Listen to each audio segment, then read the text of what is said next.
Hola, buenas tardes. Mi nombre es Clara Manuela Castro. Mi grupo está conformado por Isabel Sarmiento, Jessica Andrea Muñoz, Valentina Cabrera y el tema que escogimos fue la dactiloscopia.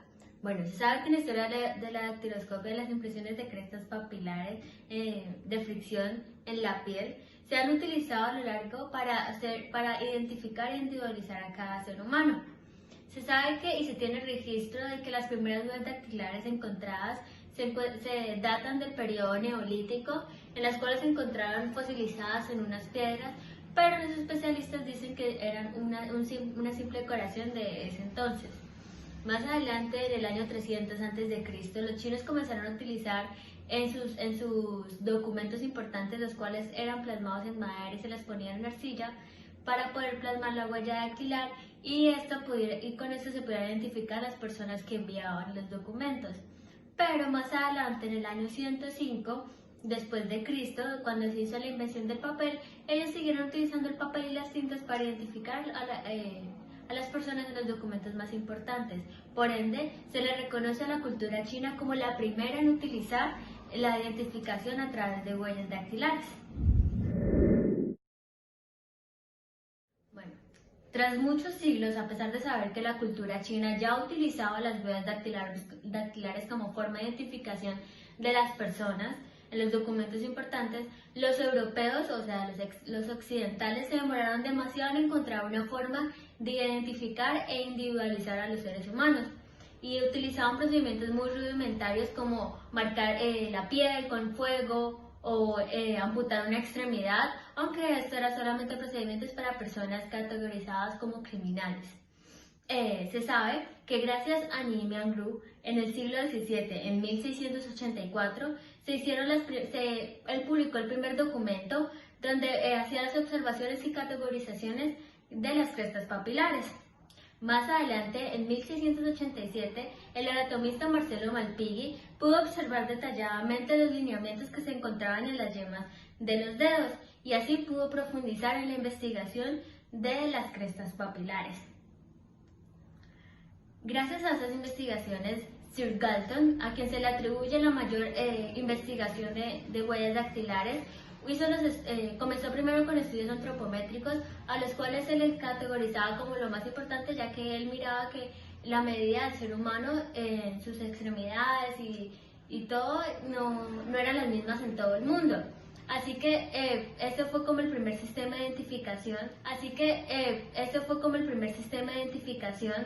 Sin tener que utilizar la violencia o que se lastimara a las personas, pero esto conllevó a que él también hiciera sus estudios en huellas dactilares y asimismo determinara sus características importantes, los cuales sirvieron más adelante a Juan Bucetich y Sir Richard Henry para hacer sus investigaciones. Gracias a las caracterizaciones de Sir Galton, las cuales eran por arcos, lazos y verticilos, se pudo establecer que eran únicas y persistentes. Bueno, más adelante, Juan Bucetich, jefe de investigación antropométrica en La Plata, Argentina, hizo una investigación importante y a la cual se le atribuye que la dactiloscopia se utilizara en Latinoamérica, y fue que gracias a sus experimentos basados en las investigaciones de Galton pudo hallar que una mujer había sido la asesina de sus dos hijos gracias a una huella dactilar ensangrentada encontrada en el lugar de los hechos. Después de esta investigación exitosa, que fue en 1891, se pudo establecer el sistema Bucetich, el cual se clasifica en arco, presillas y verticillos. Al mismo tiempo, en la Bengala de la India inglesa, Sir Richard Henry también adelantaba sus estudios.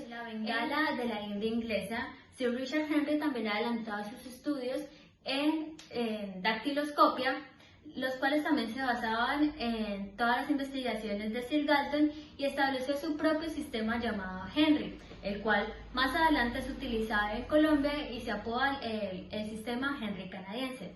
Este sistema se clasifica en 4 partes, los cuales son presillas, verticilos, arcos y compuestos.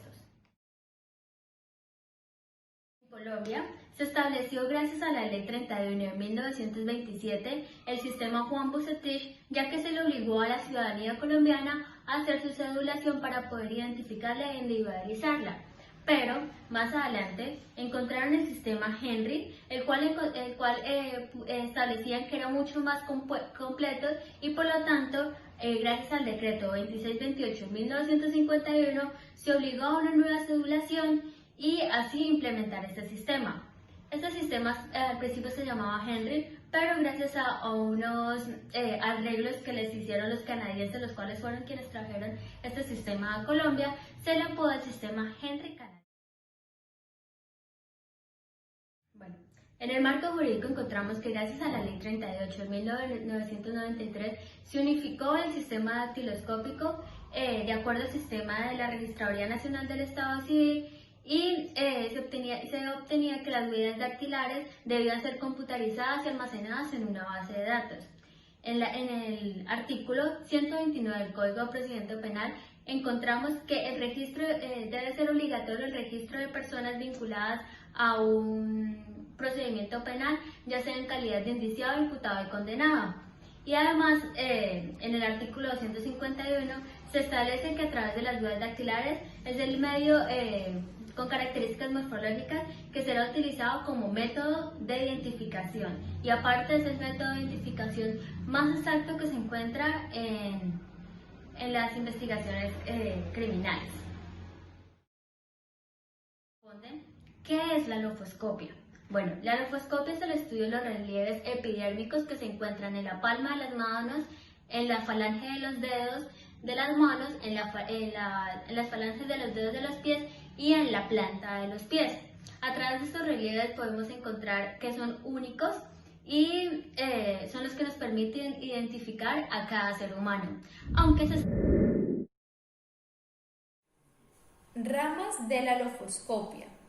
Las ramas de la lofoscopia, como pueden ver en la siguiente diapositiva, son 4. La primera es la quiroscopia, la segunda es la pelmatoscopia, la tercera es la bipelmatoscopia y la cuarta y última es la dactiloscopia. Entonces vamos a hablar o a entender cuál es el objeto de estudio de cada una de ellas. Entonces, como ya habíamos dicho anteriormente, la primera es la quiroscopia y esta estudia los relieves epidérmicos que se encuentran en la palma de nuestras manos. La segunda, aunque también estudia los relieves epidérmicos, que es la pelmatoscopia, ya no estudia los de nuestras palmas de la mano, sino la de nuestra planta de los pies. La tercera, que es la bipelmatoscopia, aunque también tiene que ver con los pies, estudia es el dedo pulgar, es decir, los relieves epidérmicos que se encuentran en nuestro dedo pulgar. Y la cuarta y última, que es la dactiloscopia, igualmente estudia los relieves epidérmicos, pero entonces de la última falange, es decir, de esta. Y todas estas ramas tienen como objetivo identificar a las personas.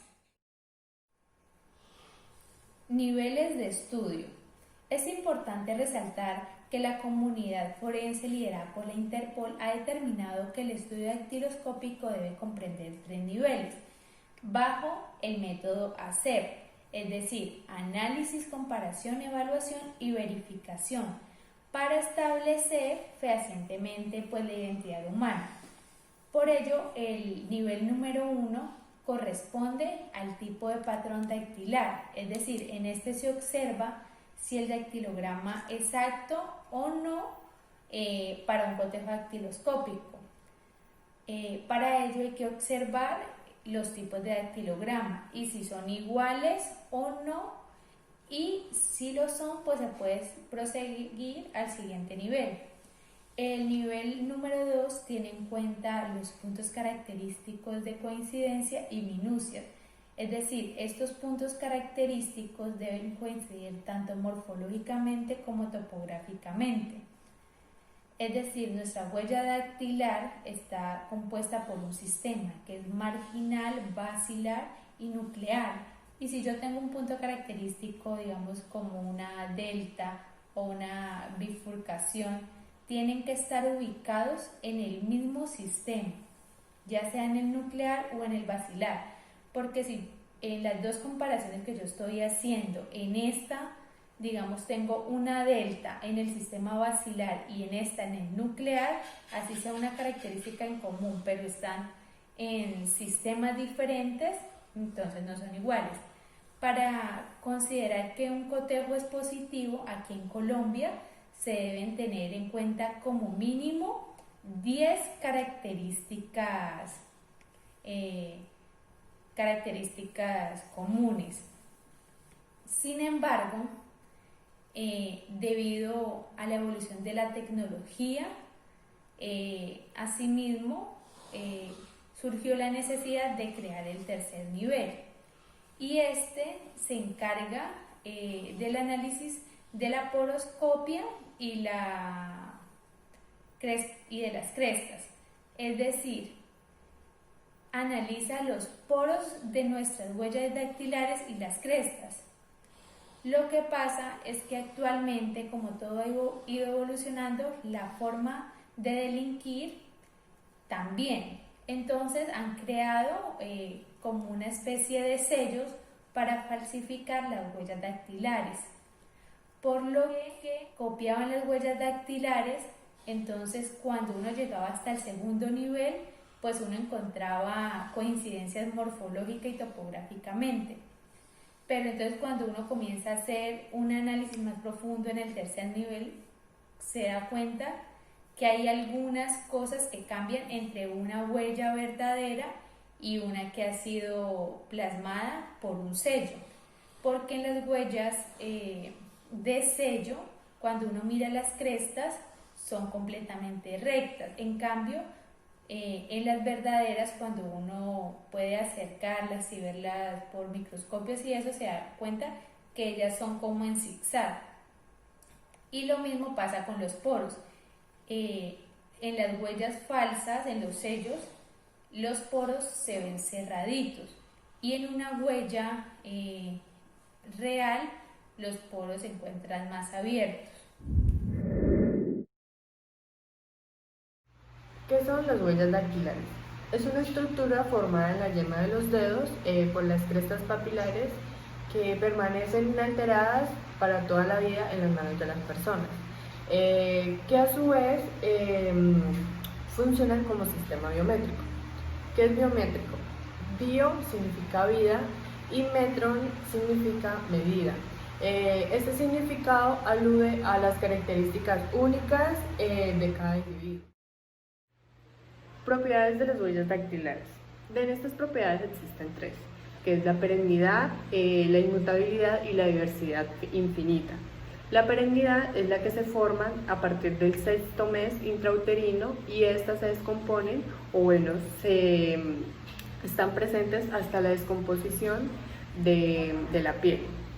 La inmutabilidad no se puede modificar, fisiológicamente, no varía en el número, la situación, la forma o la dirección. Y la diversidad infinita es que cada ser humano es único del dactilograma.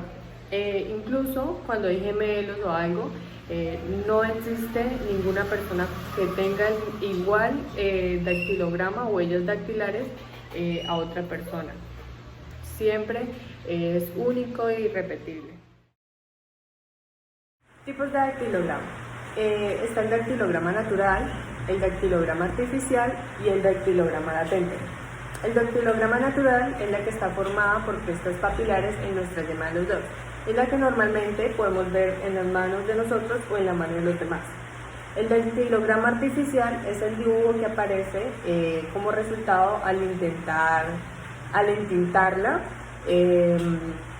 y imprimirlo sobre una superficie o al apoyarla. Bueno, el dactilograma latente es una huella que involuntariamente en una determinada superficie se toca o queda en una superficie por el contacto de los dedos.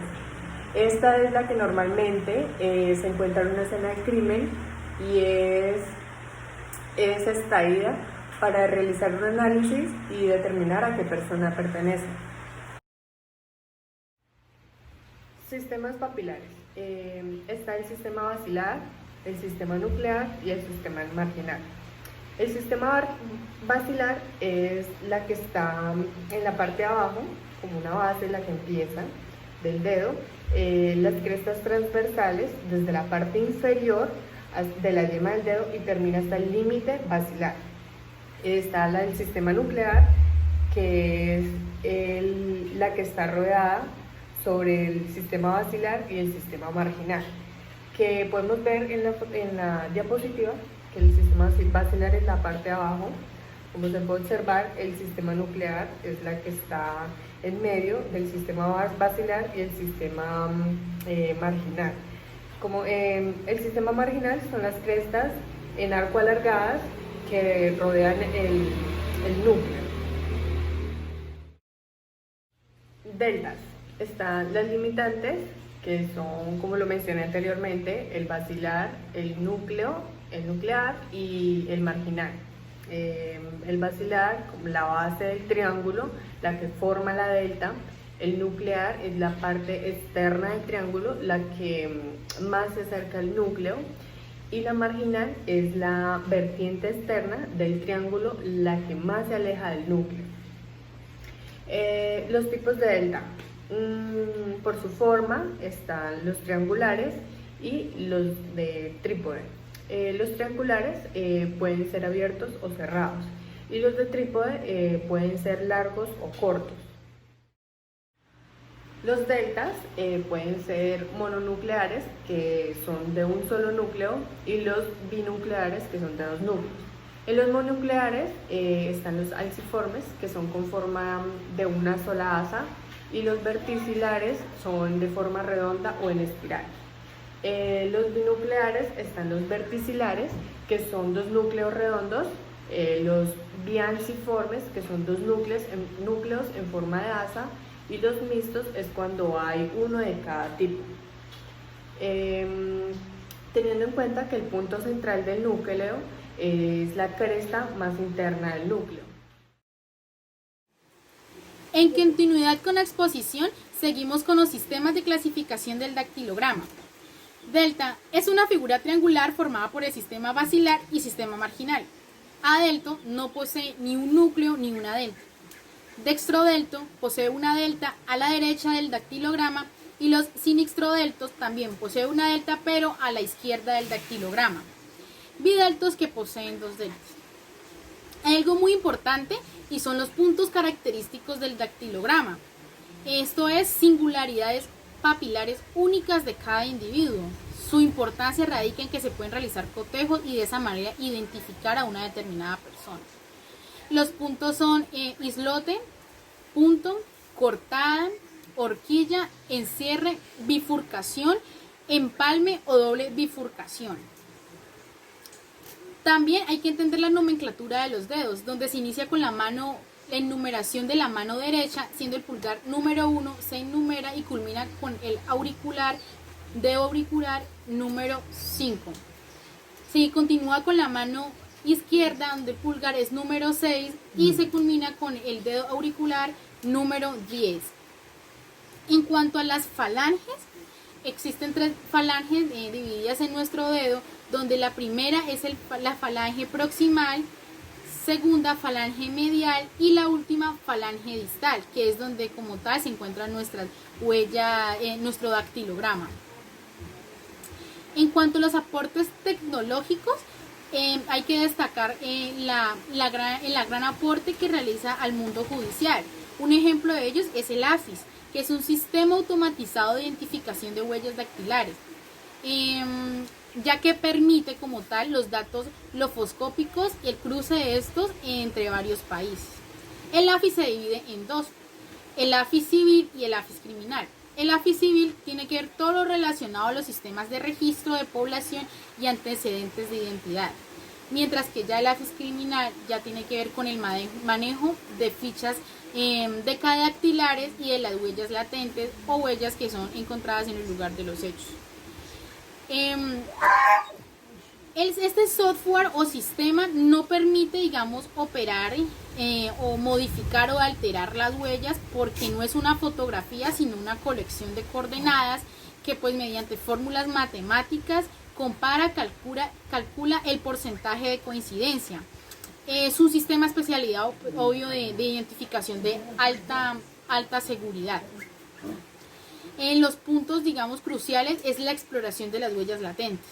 ¿Por qué? Porque tienen que realizarse todos los procedimientos técnicos desde el momento que se llega al lugar de los hechos, es decir, acordonamiento, exploración, observación, una minuciosa búsqueda, fijación fotográfica, revelación, que a continuación explicaré los métodos y cómo se localizan, trasplante, recolección, embalaje, rotulado, sometimiento de cadena de custodia e informe pericial, que es enviado al laboratorio de lofoscopia.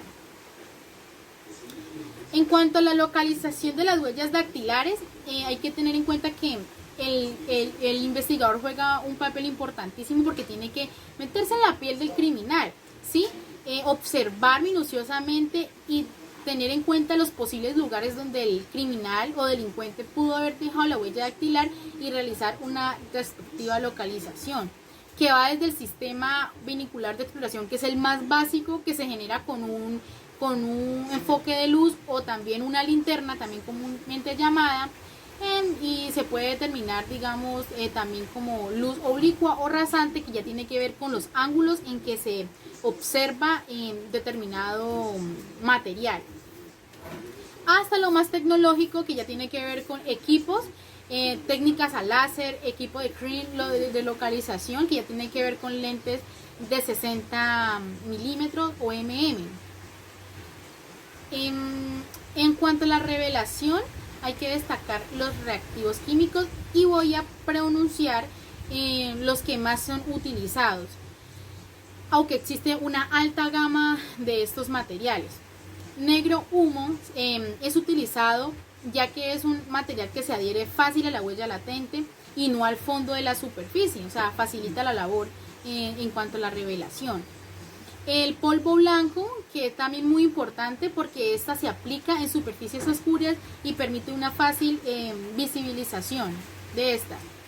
Sangre de drago, que también es un excelente revelado porque da un color resaltante, y a diferencia de los antes mencionados, se conserva muchísimo más tiempo.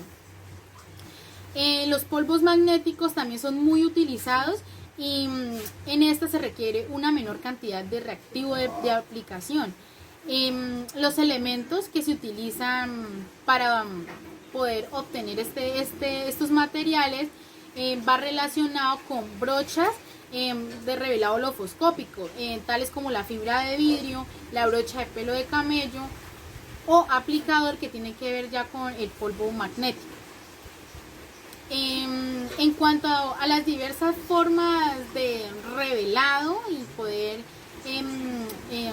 obtenerlo, también tiene un procedimiento, ¿sí? Se pueden utilizar diferentes sistemas, como usando rociador, utilizando atomizador, o las mismas brochas, elementos que yo anteriormente mencioné, o utilizar una jeringuilla, aunque esta no es muy recomendable porque hay una mayor posibilidad de dañar nuestra evidencia física o nuestro elemento material probatorio. Y eso es crucial en el lugar de los hechos. ¿Por qué? Porque en el lugar de los hechos no solamente se maneja la huella del victimario, ¿sí? Identificarla, localizarla y poder revelarla para luego trasplantarla, sino también en aspectos como cuerpos que facialmente no son reconocibles, pero que tienen su huella dactilar o su dactilograma intacto, en los cuales se realizan métodos relacionados a la necrodactilia, y van al laboratorio lofoscópico, y es posible identificar el cuerpo a mayor velocidad que con otros métodos. Es decir, es un método muy eficaz. Esta es nuestra exposición en cuanto a la dactiloscopia. Espero les haya gustado y los dejaré con las referencias bibliográficas. Muchas gracias.